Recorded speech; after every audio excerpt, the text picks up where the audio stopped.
હું થયું? કૂતરાએ કાપી નાખ્યા. અરે રે, જો કેવા આવ જો તો ખરા, કેવા ખરાબ કપડા લાગે. હવે કપડા નથી દાદા, કપડા નથી. ખોટું બોલમાં ખોટું ખોટું બહુ બોલે હો. બહુ બોલે હા તું, ખોટું તો બહુ બોલે. અહીંથી દેગું ભરીને ગયા હતા. તો એક વખત કપડાં પહેરીને ફેંકી દઈ છે પૈસા વાળી હે ને. અરે એવું તે હોય કઈ. તો પૈસા કેમ થાય ખબર? એ તો એને ખબર ને. ઠંડી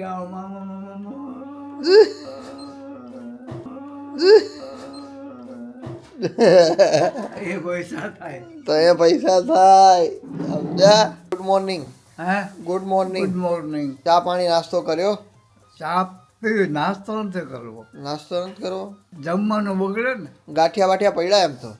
એ તો ચપટી ખાવું. હા તો ચપટીક લેજો ને, વાંધો નહીં. અત્યારે બહાર રેડી થવા માંડ્યા. બરાબર. ગુડ મોર્નિંગ હોય કે આફ્ટરનૂન હોય? હજી તો ગુડ મોર્નિંગ. હા આફ્ટરનૂન થઈ ગયા. ગુડ નૂન, આફ્ટરનૂન નહીં, ગુડ નૂન. હા એ હરખું જ કહેવાય. બપોરનું કહેવાય. બપોરનું કહેવાય એમ? તમને આવું કોને કીધું ગુડ નૂન કહેવાય? હે આવું તમને કોને કીધું કે ગુડ નૂન કહેવાય? મને ખબર જ હોય ને. ઓહો. ઇંગ્લિશ ભણાવતો. હું અંગ્રેજી મેટ્રિક ભણેલો છું. હા અને અંગ્રેજી ભણાવતા કા? હા, હા 11 સુધી ભણ્યા એમ તમે? 11 પાસ. પાસ એમ? હારામ હારા માર્કે પાસ. 50%. કોઈ શિક્ષક બની ગયો કહી દો ને. 50% હતા. બરાબર. સ્કોલરશીપ મળતી, બીજાને લોન આપતા. હે 2 વર્ષ હોય ને એને લોન આપતા. હે તમને સ્કોલરશીપ આપે? મને સ્કોલરશીપ 40 રૂપિયા. તમને સામે પૈસા આપે? હા, 40 રૂપિયા હાવ આપી દઈ. લોન વાળાને ભરવાના, મારે ભરવાના નહીં. વાહ. રૂપિયા તો ખા- ઉપર છે બધા. અરે હોઠ નહીં. અલ્યા એ ભાઈ ભાઈ ભાઈ, અલ્યા હોઠ નીચે ને હોઠ ઉપર કીધું તો બે હોઠમાં તો લગાડ્યું જ નહીં, હોઠ ઉપર નીચે લગાડી લીધું. અહીંયા લગાવી કીધું બા હોઠ ઉપર છે તો અલ્યા લીપ બામ છે, થઈ ગયું. થઈ ગયું ને? લીપ બામ છે, લીપની ઉપર લગાવવાનું હોય, હોઠની ઉપર. એટલે હોઠ ઉપર, અહીંયા નહીં, આમાં આમાં હોઠ ઉપર. છે. એટલે આ બધું કૂણું થઈ જાય ને. હા એમાં શું કરે? તો- મારે હવે શું કરવું કૂણું કરે? તો હું પૂજાને બધું પેતરા હોય લગાડવાના એના. એને દેખાવ કરવો હોય તો કઈ દેખાવ ન કરે. તારે દેખાવ કરવો હોય ને ખોટો. તો બસ આ જ રીતે અત્યારે મોર્નિંગ થઈ છે અમારી, ભાગમાં 12 થઈ ગયા છે અને જસ્ટ થોડી વાર પહેલાં ઉઠ્યા છે બિકોઝ થાક વધારે હતો, એના હિસાબે થોડુંક મોડું ઉઠાણું. અત્યારે અહીંયા ઠામડા ઉટકવાનો કાર્યક્રમ ચાલે છે. તો ભાઈ અહીંયા જમવાનું રેડી થઈ ગયું છે અને બાન દાદા જમવા માટે બેસી ગયા છે અત્યારે. હા ઓ ડઈમાં જમવામાં શું છે કહી દો તો ખાલી. જમવામાં છે શાક રોટલી. ભાવે એવું છે ને? અંદર અમાર મેડમ કામ કરી રહ્યા છે અત્યારે. ઓહો હો આ શું છે પૂજા? કેન્ડલની સ્મેલ લઈ છે, બોલો. કેન્ડલનો દીવો તો જો થાય અંદર ઈવડોકડો. અને ગાઈઝ યસ હું તમને એક વસ્તુ બતાવું, જુઓ આ છે પૂજાના ફોટા અને જુઓ આમાં પૂજા કેવી લાગે છે આમાં. હા પાતળી પાતળી યાર. આ છોકરી આ તો છપરી ગર્લ છે ભાઈ, છપરી ગર્લ. યાર હાથમાં ટેટુ. આ તો જો પેલા આવું છપરી વેળા કેમ કરતી? કારણ કે આથી તું બી એમ જ હતો. હું એવો નતો પૂછું.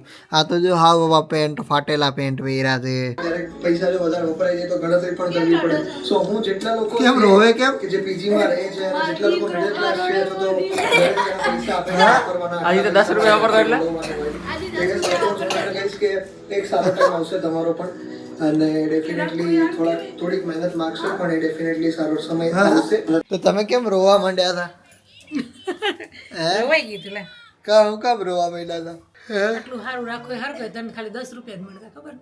હા તે મજા ને, બધાય પત્તાની સિચ્યુએશન પ્રમાણે રહેતા હોય. હે મારી હારી નથી પણ એની તો હારી હે ને. જેમ સમય જાય એમ હારું હારું થતું જાય. પેલા એવું ક્યાં વિચાર્યું હતું આપણે કે ભાઈ આટલું અમદાવાદ જાઉં, આવી રીતે ભણવા જાઉં, પછી રહેવા જાઉં, બધું સમય થાય એટલે થતું જાય હરખું. પપ્પાને તો જાવ જ નહોતા દેવા, આપણે બે ધરાર હા ધરાર માં એકલો જ તને. તો એટલે એમ નહીં એવું કહી દે વિચાર્યું હતું કે ભાઈ અમદાવાદ આવી રીતે ભણવા મોકલશું, ભણવાનું પૂરું થઈ જાય, થતું જાય સેટલ ધીરે ધીરે એવું તો કંઈ હોય નહીં. એટલે આમાં સિચ્યુએશન્સ ઘણી બધી હોય. જ્યારે હું ભણતો બરાબર છે અમદાવાદ, ત્યારે એટલી બધી સિચ્યુએશન્સ નહોતી બરાબર છે, અને કમાવાળા ખાલી મારા પપ્પા જ હતા, બીજું તો કોઈ કમાતું નહીં. તો એના હિસાબે કેવું કે એ પરિસ્થિતિ પ્રમાણે રહેવું પડતું. અત્યારે તો વાંધો નથી, સારું છે એમ, પરિસ્થિતિ થોડી સારી છે, તો હવે એ જલસા કરે ને અમે જલસા કરીએ, એ રીતનું છે અત્યારે, એટલે વાંધો નથી. પણ ધીરે ધીરે સેટલમેન્ટ આવે, એક ઓચિંતાનું સેટલમેન્ટ ના આવે ક્યારેક. એક ટાઈમ પર એવું વિચારતો તો બી ખરા કે ભાઈ કેમ પૂરું થાય ભવિષ્યમાં, કદાચ ભણવા જવાનું થાય તો આગળ ભણવું હોય છે તો કેવું હું કરીશ, હા તે બધે વિચાર આવતા હોય અમુક વાર, સમજી ગયા. પણ પછી કેવું કે એ વિચાર્યું ને એના પ્રમાણે જોવા જાય તો સારું જ થયું હોય બધું એમ. તો આ સિચ્યુએશન અમારી લાઈફમાં હતી.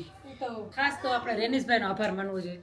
હા, અમારા અહીંયા છે ને એક રેનીશભાઈ છે, ફોર્મ ને ઓનલાઈન ફોર્મ ને એવું બધું ભરતા હોય, એને જ અમને સજેશન આપ્યું હતું કે ભાઈ તમે અમદાવાદ જાઓ તો તમને લાઈન ખુલે એમ, સ્કોપ ખુલે. સૌથી પહેલા છે ને મારું કોલેજમાં છે ને જુનાગઢમાં વાર આવ્યો હતો, બાઉદીન કોલેજમાં. પછી ત્યાં હું 2-4 દિવસ ગયો, પછી મેં કીધું નહીં ભાઈ અહીંયા નથી ફાવતું, જો કદાચ અહીંયા રહીશ ને તો હું કેવું કે અપડાઉનમાંથી જ ઊંચા ન આવે, અહીંથી થવામાં. અને મને ત્યારે વિડીયો ના અંતે બનાવવું ગમતું હતું એમ. પછી હા, તો પછી મેં કીધું કે ભાઈ અહીંયા તો મને કંઈ મારી લાઈનનું નહીં મળે, અને પ્લસ હું અપડાઉનમાં નીકળી જાય મારો ટાઈમ આખો. પછી રેનીશભાઈ કે ભરી તો નહીં ફોર્મ, કે જો વારો આવી જાય ગવર્મેન્ટમાં તો પછી વયો જાજે કે એમ. પણ તોય વિચારવું તો પડતું હતું કે ગવર્મેન્ટમાં વારો આવી જાય તોય 6,000 રૂપિયા ને પ્લસ થોડું ઘણું વાપરવાનું, આ તે એ રીતે.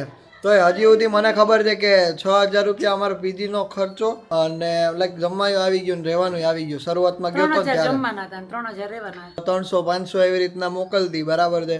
એટલે કાંઈ મહિના 10-15 રૂપિયા 20 રૂપિયા એવી રીતે હું વાપરતો. અને મને હજી યાદ છે કે જ્યારે હું કોલેજમાં હતો ને, તો કોલેજેથી છૂટીને જ રિટર્નમાં ઘરે જતો હોય ને, તો ખાલી એક 10 રૂપિયાવાળી પાણીપુરી ખાવી હોય ને તો હું વિચારતો કે આજ 10 રૂપિયાવાળી પાણીપુરી ખવાઈ જાય, કાલ કાંઈ નહીં ખવાય. એવી રીતની સિચ્યુએશન હતી ત્યારે કોલેજમાં, જ્યારે પહેલા વર્ષમાં હતો ને ત્યારે. પણ પછી ધીરે ધીરે કેવું કે સેટલમેન્ટ થઈ ગયું. આમ એવું થાય ને કે ભાઈ મારે આ વસ્તુ લેવી છે કે આ વસ્તુ જોઈએ છે તો હું લઈ શકું છું બસ.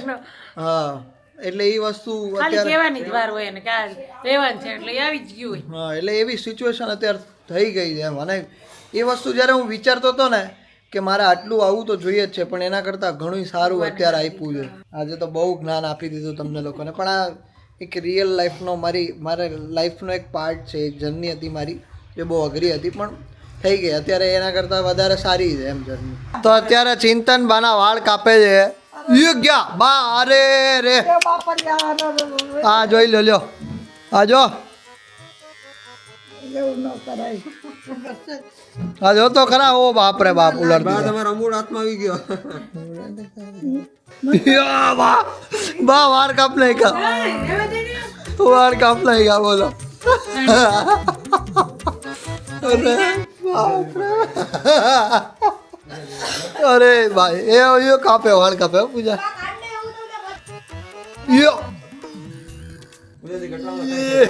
ભાઈ ક્યાં એ વાળ કાપે ને તો હું તો ના બોલું જેટલું તું બોલી લે. ઓય અંદર આવી તો તું, અંદર આવી તો તું અંદર. જરાય ખબર જ નથી પડતી તને. તો ભાઈ અત્યારે વાગવામાં ડાયરેક્ટ થઈ ગયા છે 11, અને એમાં થયું છે એવું કે આજે બધા પોતપોતાના કામમાં હતા અને જમવામાં હતા. અત્યારે થેપલા અને ચા અને અથાણું ને એવું બધું હતું, તો બધા જમ્યું છે શાંતિથી. અને અત્યારે પથારી થઈ ગઈ છે, તમે જોઈ લો અહીં પથારી કરી છે અત્યારે. અને અંદર અત્યારે અમે નથી હોતા, કારણ કે કેવું અમે ત્રણેય હમાઈએ નહીં અંદર, એટલે પછી અમે લોકો બહાર જ હોઈએ. અહીંયા ચિંતન અહીંયા હોય અને હું પૂજા અહીંયા નીચે હોઈ જાય. પણ ભાઈ અહીંયા જે બહાર ઠંડી લાગે હવાર પડતા, વાત જ આવા દે એવી ઠંડી લાગે. કારણ કે બધું કેવું બાયણું ને એવું હોય ને તો વાંધો ના આવે, બંધ કરી દે તો થોડું અંદર ગરમાવો રહે. પણ આ તો ગ્રીલ છે એટલે ઠંડો પવન હવારનો જે આવતો હોય ને ભાઈ. તો અત્યારે પપ્પાને પીવું છે સૂપ. પૂજા બને તને સારું આવડે છે પૂજું? મને કઈ નથી આવડતું, આમ તો તું મને એવું કહેતો હોય સાથે. પૂજું કાંઈ નથી કરવાનું એમાં, હા ઈઝી સૂપ. અરે પપ્પાને પીવું છે ભાઈ, આંખો ફૂટી ગઈ છે. પપ્પાને પીવું છે.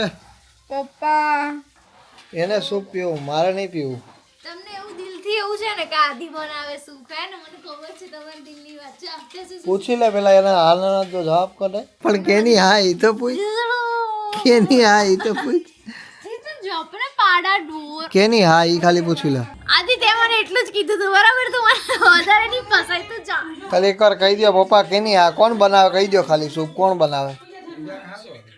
બસ ને બાપ દીકરા બધા એક ટીમમાં થઈ ગયા. ના ના એવું નહીં, આ તો તને સારું આવડે પૂજા, વખાણ કરીએ તારા પૂજા, તને સારું આવડે છે એમ. એમાં એક ટીમ હું હોય યાર. મમ્મી પપ્પા એમ કે અત્યારે સૂપ બનાવે, મમ્મી બનાવે તો મજા આવે એ કે. ઈ એમ કે મને મારા મમ્મી તારા મમ્મીના હાથનું જ સૂપ ભાવે. હું 7 વાગ્યાની કામ કરું છું. એમ નહીં, ઈ એમ કે તારા મમ્મીના હાથનું જ સૂપ ભાવે. અહીં જાઉં. ના મમ્મીની ક્યારે તારીફ નહીં કરી એટલે મમ્મી તો નહીં જ બનાવે બરાબર. ઓહો નંદાભાઈ તો વાળ ને બધું કાળું કરી નાખ્યું બાકી. તો હમણાં ગાંઠિયા મંગાવ્યા હતા થોડી વાર પહેલા, બધા ગાંઠિયા ખાધા. અને આજે અમારી રિયોની તબિયત થોડી બગડી ગઈ છે. રિયોને 2 થી 3 વાર વોમિટ થઈ છે અને ડૉક્ટરને ફોન કર્યો હતો. હા, તો એને કીધું કે ભાઈ થોડીક પચવામાં એને પ્રોબ્લેમ થઈ ગઈ હોય અથવા તો એસિડિટી થઈ ગઈ હોય, તો એના કારણે થોડી વોમિટની એવી અસર થઈ હોય. પણ કંઈ વાંધો નહીં, એને આઈસ્ક્રીમ વાઈસ્ક્રીમ કંઈક જે હોય એ ખવડાવી દો તો વાંધો નહીં આવે એમ. તો એને આઈસ્ક્રીમ થોડું ઘણું આપ્યું છે અત્યારે, વેનીલા આઈસ્ક્રીમ આપે ને તો વાંધો ના આવે એમ. અને કંઈ ઘણા લોકોના મેં કમેન્ટ્સ એવી આવી છે કે ભાઈ તમે લોકો વિડીયોમાં જવાબ આપતા જાઓ અમને લોકોને, અમારા નામ લેતા જાઓ, બરાબર છે. તો ભાઈ એમાં નામ તો લેવું કેવું બધાયનું શક્ય હોતું નથી, કારણ કે ભાઈ કેટલા બધા લોકો કમેન્ટ્સ કરતા હોય, કાંઈ એના 100 લોકો કમેન્ટ્સ કરતા હોય, તો પછી 100 લોકોનું નામ તો લેવું પોસિબલ નથી. બટ યસ, જે લોકોની સારી સારી કમેન્ટ્સ હોય અથવા તો જે લોકોના ક્વેશ્ચન્સ હોય એ લોકોના જવાબ અમે આપી શકીએ છીએ. તો મને અહીંયા 1-2 ક્વેશ્ચન મળ્યા છે, હું એ ક્વેશ્ચનના જવાબ આપવાની કોશિશ કરીશ, અથવા તો જેની કોઈ સારી કમેન્ટ હશે એનો જવાબ આપવાની કોશિશ કરીશ નામ સહિત. તો ભાઈ કોકની કમેન્ટ એવી આવી હતી કે પૂજા તારી બેનને દેરાણી બનાવો છે એ કે તારી બેનને દેરાણી બનાવી કે ના અમારે એવું નથી. હું કઈ બેવું બેનું એક ઘરમાં. નો નો નો નો ગાઈસ, એવું નહીં, એ બી ચાહે નહીં હું બી ચાહું એમ. અને એવું તો ના જ કરાય. અને એવું તો કરે કઈ છે નહીં. હા, અને ભાઈ બહેન જ છે, ડોન્ટ વરી ગાઈસ. બરાબર, તમારો હું પ્રશ્નનો જવાબ છે. 100% આપ્યો ઈ જ. હા, કમેન્ટ કરવા વાળાને શું હોય એને હા પણ લખી દેવું હોય ને શું હોય. એટલે એમની રીતે એમનો ભાવ છે, પણ આપણે એવું નહીં. તમારો ભાવ સાચો પણ અમારો ભાવ નથી એવો, બરાબર છે. મેં તો કમેન્ટ કરી જ દીધી હતી ઓલરેડી કે ના ભાઈ ના લ્યા એવું ના હોય. મેં કીધું તો એ કોકે એવી કમેન્ટ કરી કે મને ચિંતન ગમે છે એ કે આઈ લાઈક યુ ભાઈ. I like you too. I like you too એ કે પછી કોકે એવી કમેન્ટ કરી, અંદર કમેન્ટમાં અંદર લોકો વાતો કરે છે. વાત તો સાચી છે ભાઈ કે આદિત્યભાઈ મને એને એવું કીધું કે વાત તો સાચી છે ભાઈ કે હોઈ શકે કેમ ના હોઈ શકે એ કે આદિભાઈ ભાઈ કોકે એવું લખ્યું. પછી કે વિચારવા જેવું છે, ઇટ્સ નોર્મલી કે ઓકે એવું લખ્યું. પછી કોઈકે લખ્યું હા ચિંતનનું એની સાથે ગોઠવી નાખો, બધું એક જ પરિવાર સારું રહે. ના ભાઈ ના, ચિંતનને કોઈક બીજા છે એટલે હવે ખબર નહીં કોણ. બીજા કોઈ નથી. કોઈ નથી. સારું વાંધો નહીં ભાઈ. સિદ્ધને કોઈ બીજું છે, કદાચ સૃષ્ટિને બી કોઈ બીજું હોય તો ગાઈસ કોઈ આઈડિયા નથી આ વસ્તુ ઉપર, તો આપણે તો જજ ના કરી શકીએ. અને બંને ભાઈ બહેનો છે અને બસ that's it. યસ, એટલે કંઈ એવું છે નહીં ગાઈસ. અને યસ, અમે ઘણા સારી રીતે રહીએ છીએ બધા, એટલે ઘણા લોકોને એવું લાગતું હોય બટ એવું કંઈ છે નહીં. અને બીજી કોઈ કમેન્ટ હવે સારી લઈએ આપણે. યસ, હવે કોઈક છે કે તેજલ ચૌહાણ કરીને છે, Pooja looking good, nice dressing, nice vlog, thank you so much for sharing. શું કેવું Pooja? Thank you so much guys. કોઈક આસ્થા ભાલાળા છે, એની કમેન્ટ છે કે આદિભાઈ પૂજા દીદી તમારો બ્લોગ મેં જોવાનું 1 month થી સ્ટાર્ટ કર્યું છે અને હવે ચાલતું જ નથી કે I really like to watch it, nice vlog, nice family. જલ્દી તમે બંને મેરેજ કરો અને અમને બી મજા આવે એન્જોય કરવાની. જય શ્રી કૃષ્ણ. ગાઈઝ હમણાંથી જેટલા મેરેજમાં જઈએ છીએ, જ્યાં બી જઈએ છીએ ને બધા એવું કે હવે તમારે ક્યારે લગ્ન કરવા, હવે તમારે ક્યારે લગ્ન કરવા. પણ હવે જોઈએ ક્યારે લગ્ન કરીએ, કારણ કે અમે લોકો જ કન્ફ્યુઝ છીએ હજી કે ભાઈ ક્યારે લગ્ન કરવા એમ. હા, પણ જલ્દી થઈ જશે, એવું કોઈ ટેન્શન નથી. તો તારે જો અમારા બ્લોગ, અને ઘણા લોકો એવા હશે નવા જેને બ્લોગ જોવાનું ચાલુ કર્યો હશે, તો તમને લોકોને પણ થેન્ક યુ સો મચ દિલથી. તમે લોકો પણ બ્લોગ જોતા રહેજો. હવે બીજાની કમેન્ટ્સ વાંચતા પહેલાં હું તમને એક બીજી વાત બતાવું. તો ગાઈઝ અહીંયા મારા ફોનમાં છે ને કમ્યુનિટી સ્પોટલાઇટ તરીકે બતાવે છે, જેમાં આટલાના નામ છે. તો એ નામ હું તમને કહું, જેમાં એવું કંઈક છે કે ભાઈ જેને મારી ચેનલ પર અથવા તો મારા વિડીયો પર 100 ઉપર કમેન્ટ કરેલી છે. એક મહિનામાં કે એ મને ખબર નથી, 1 મહિનામાં યા તો 1 મહિનામાં જ છે કે અલકા ભટ્ટ જેને કમેન્ટ કરેલી છે, તો થેન્ક યુ સો મચ, 100 ઉપર કમેન્ટ કરેલી છે. પછી બીજું છે શિવ કન્યા, વિધિ દવે જેને પણ 100 ઉપર કમેન્ટ્સ કરેલી છે, થેન્ક યુ સો મચ એમને પણ. પછી છે ચૌધરી સુરેખા જેને 100 ઉપર કમેન્ટ્સ કરેલી છે, thank you so much all of you કે તમે આટલી સારી સારી કમેન્ટ્સ અમને કરો છો અને અમને આટલો રિસ્પોન્સ આપો છો. ઘણા લોકોને જોવા ગમે છે અને ઘણા લોકો જોઈને ખરાબ કમેન્ટ્સ પણ કરે છે. ઇટ્સ ઓકે, કંઈ વાંધો નહીં, તમે તમારે કરો. આમાં તમારું નામ આવશે કમ્યુનિટી સ્પોટલાઇટ્સમાં. બરાબર છે કે તમે આટલી કમેન્ટ્સ કરેલી, ભલે સારી કે ખરાબ એ પછીની વસ્તુ છે, પણ તમારું નામ આવશે. યસ, તો કરો કમેન્ટ, તમારે મજા આવશે અમને લોકોને. અને હું તો જેટલી નેગેટિવ કમેન્ટ્સ આવે એને પોઝિટિવ વેમાં લઉં છું, બિકોઝ કે ખબર નહીં મારામાં છે એ વસ્તુ. અને છેલ્લે સુધી જુએ છે, અમુક લોકો તો છેલ્લે સુધી જોતા જ નથી ભાઈ. એક વિડીયો ખાલી મેં અત્યારે લાઈવ કર્યો ને તો 10 સેકન્ડમાં તો એવી કમેન્ટ આવી ગઈ, your vlog is so nice. અલા ભાઈ પૂરો જોતો ખરા, હજી મારું ઇન્ટ્રોય નહીં પૈતું હતા તો કે તમારો વ્લોગ બહુ સારો છે. આવા ગયા અમુક લોકો છે, એટલે ભાઈ કંઈ વાંધો નહીં, થેન્ક યુ એ લોકોને પણ. બસ અહીંયા સુધી આ વિડીયો જોયો હોય તો લાઈક કરી દેજો. Thank you so much for watching this vlog. મળીએ કાલે કોઈ બીજા નવા વ્લોગ સાથે. ત્યાર સુધી બધાને મારા હર હર મહાદેવ, જય શ્રી રામ, બાય. શું ભાઈ બેન, બે ભાઈ ભાઈઓના પ્રેમ છે, શું ભાઈ બહેનનો પ્રેમ? બે ભાઈ ભાઈના પ્રેમ. બેન કોણ હે? બેન કોણ છે? બેન કોઈ નહીં. એમ નહીં બેન, બેન હા બેન, હા યાર એ બેન, એમ નહીં, મારા ચિંતન માંથી બેન કોણ છે? બેન ચિંતા